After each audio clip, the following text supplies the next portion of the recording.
Hey there, how are you? Dr. Dave, the RV dummy, back with you. I'm standing outside of my beautiful Class B Pleasure Way XLTS. We absolutely love it. And today I'm actually going to share some hints, some do's and don'ts about the refrigerator. It seems like out of all the things going on in RVs, and whether you have a Class B like I do, or really any type of RV, Class A, Class C, travel trailer, fifth wheel, pop up, whatever it might be, if you have a refrigerator, there's a good chance somewhere along the line, if you have not had a problem yet, somewhere along the line, you're going to have a problem because they are finicky. They do sometimes work and sometimes don't work. And I'm going to give you a whole bunch of do's and don'ts today to hopefully help you out with your refrigerator. So hopefully you'll be able to prevent problems before they happen. And if they do happen, hopefully you'll be able to have a little quick fix. Now, I am the RV dummy. I never claimed to be a genius or a great mechanic or really handy, but I've learned enough over the past couple of years since having this Class B here. Let's get a good view of it right there. I love it. I've learned enough so I can at least kind of hold my own and maybe help others along the way. So let's take a look first. I'm going to switch this around right here real quick. And this is the outside venting and fan for the refrigerator. We're not going to open this up today. There's no reason to really open it up. And sorry if it's a little bit messy because we have a cherry blossom tree here, and it just finished blooming. And once it blooms, then the leaves, the beautiful petals come off, and they're basically like all over the place. So I can't complain. But let's go ahead and take a walk inside now into the rig and take a look at the fridge. And I'm going to give you a whole bunch of do's and don'ts as far as the refrigerator. By the way, on one of my previous videos, when I was showing you all around my rig, I forgot one thing. I forgot to show you the closet when you first walk in. So I'll show you really super quickly. I don't know how I neglected it, but when you first walk in, there's a really nice, very spacious, very spacious closet that somehow, again, I just totally forgot to share with you on my last video on the tour of my Class B Pleasureway RV. So let's take a look around here at the fridge. And I'm going to go ahead and listen. Here is what my refrigerator looks like from the outside. And if I can just press this button here and open it, here's what it looks like on the inside.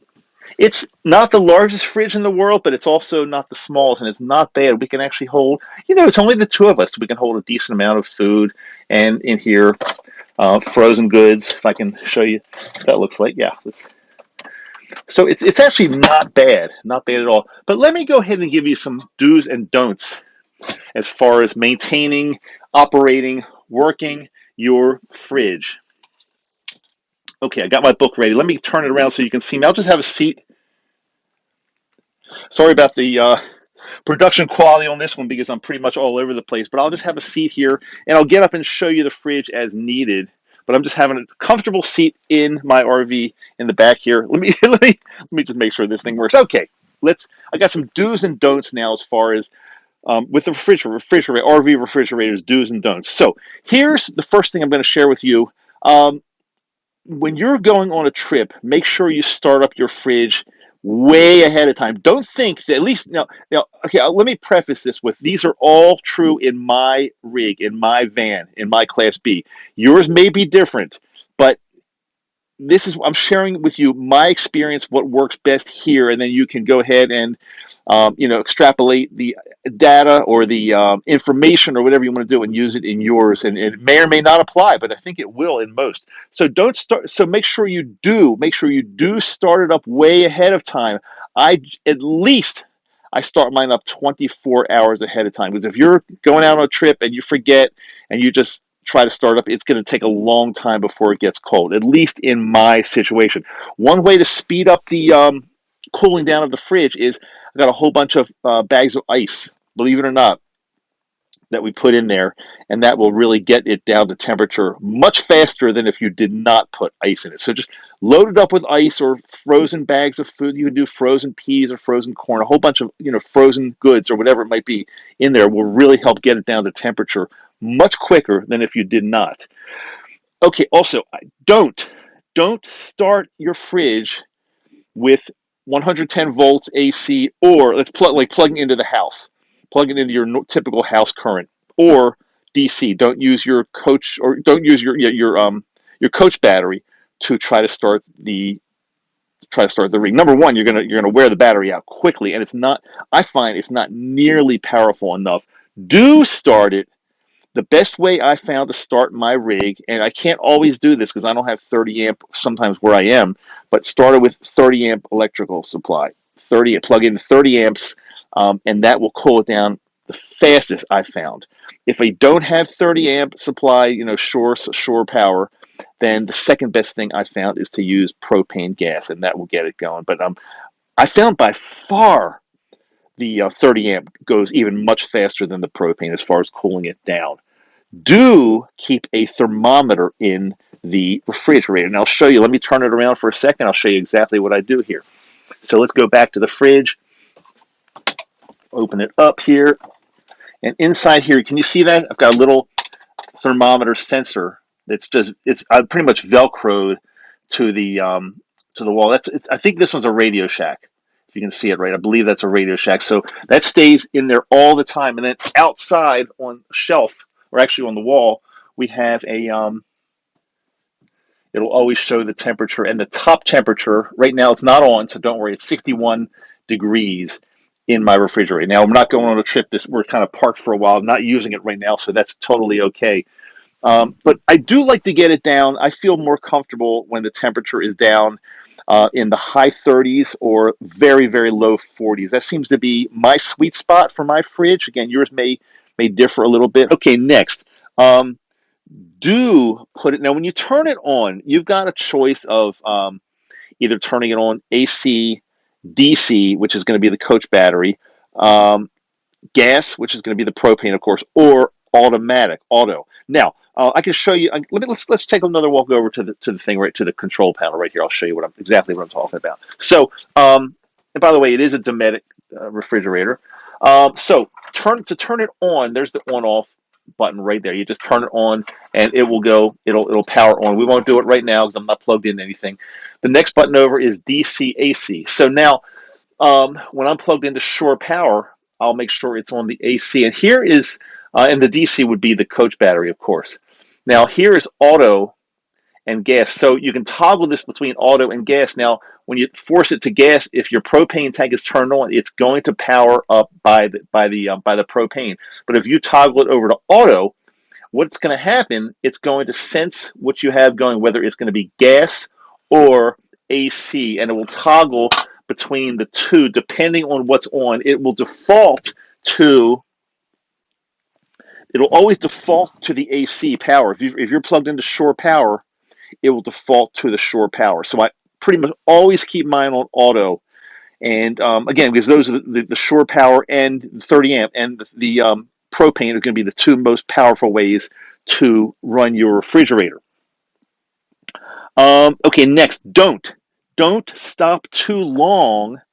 If you're stopping into the Walmart or gassing up or going into a truck stop or whatever you might be doing, going on a little hike, don't stop too long, and do not keep your refrigerator powered on DC, on the coach battery, because it's gonna run out of power very, very quickly. First of all, it's not all that powerful, but you're going to run out of power. You're going to drain the battery down. So make sure when you stop, make sure it is, if you're using your fridge, make sure it's powered onto the propane, onto the gas, or else you're going to be in big, big trouble.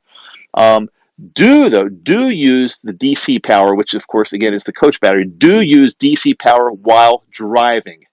It's a little bit of a touchy subject. Some people say it's perfectly okay to use propane while you're driving, but I think the true safety experts would tell you no, you should not have your propane tank turned on while you're driving. So I'm not gonna, I'll tell you what I do. I normally keep mine on DC power, on battery power when I'm driving, but okay, sometimes I do keep my propane on, and it just seems to work really well, and I don't have a problem. And by all means, don't keep your propane on when you're fueling up or anything like that, or going into tunnels where you're not.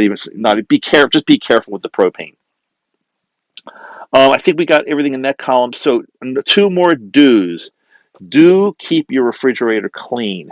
If you don't keep it clean, it's going to be, and when in certain conditions, if it's moist or if it's hot, it's going to get moldy. It's going to be a mess, a total mess. So make sure you're always inspecting it, keeping it clean. And the second do here on this subject is when I'm not using it, I keep my refrigerator cracked open a little bit, especially in the warm weather. So again, when I'm somewhere where we're not camping, we're not driving, we're not doing anything, we're just kind of parked or stored or something like that. I'll keep my fridge open a crack, or open even more than a crack, maybe halfway, or it's okay to open it all the way. I found that if I keep the refrigerator closed and the moisture and weather conditions and humidity or whatever it might be are just right, it will start to get weird and funky inside the refrigerator. You don't want that at all. So keeping it cracked open is really, in my opinion, best bet.